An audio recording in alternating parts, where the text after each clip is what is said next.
Hey guys, so this video will cover the fossil record, looking at different types of fossils and also the process of fossilization. Our learning intentions is to understand how fossils are formed. We'll go through the process of how that works and also to understand the three different types of fossils that we're going to discuss this year. So fossils are the remains or impressions of previously living organisms. And there are three main types that they're categorized into. So preservations, impressions, and traces. So here we can see, for example, a bug that's been caught in some tree amber or sap, which forms amber. And that would be an example of a preservation because the entire specimen has been preserved. These are quite rare types of fossils, but you can think of things like frozen organisms, such as a woolly mammoth, would be an example of a preservation. You may have also noticed it from Jurassic Park as well.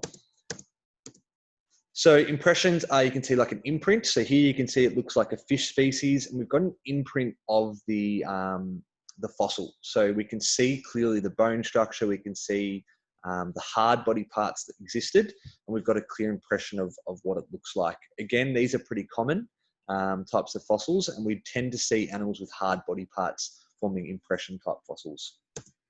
And our last type of fossil are known as traces. This is where we don't actually have an impression and we don't have a full specimen, but we do have a trace of their organism once being there. So you can use trace fossils for things like working out weight. In this example, we've got footprints. You might be able to work out the size of the animal and possibly the weight, but it would be really hard to maybe look at some of the features that the animal has as well.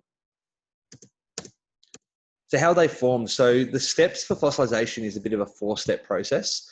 The first part is that we have death and decay of the organism, and all the soft body parts start to be either decomposed or scavenged, and we're left with the really hard body remains.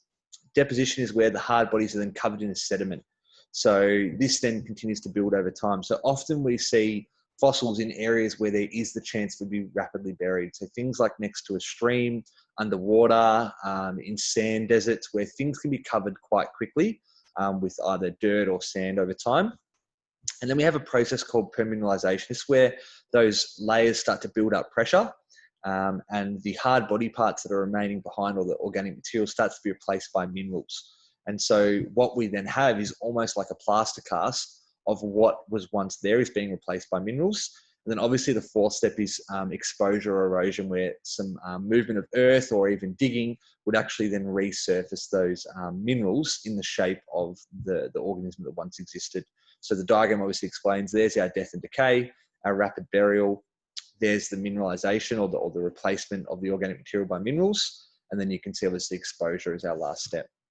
Now fossils are quite rare, you're not guaranteed fossilization, and usually we see the following criteria in fossils that we find. So a rapid burial is a must. Obviously that means it's free from exposure to bacteria or scavengers and oxygen. Also, it's usually got hard body parts. We tend to see organisms with much harder body parts, such as bone, shells, that sort of thing, compared to our soft body parts, such as jellyfish and worms and that sort of stuff. And again, it always helps to be in a stable temperature to help fossilization occur. So why do we care about fossils? Well, fossils tell us, one, where an organism may have lived, and it gives us a bit of a timestamp on where things might have been around. And it also tells us about the progression of evolution over millions of years. And we use it almost like a puzzle piece. We start to piece together what we know about previous living organisms, what they may have looked like, and how they've come to be their modern day descendants from their ancient ancestors.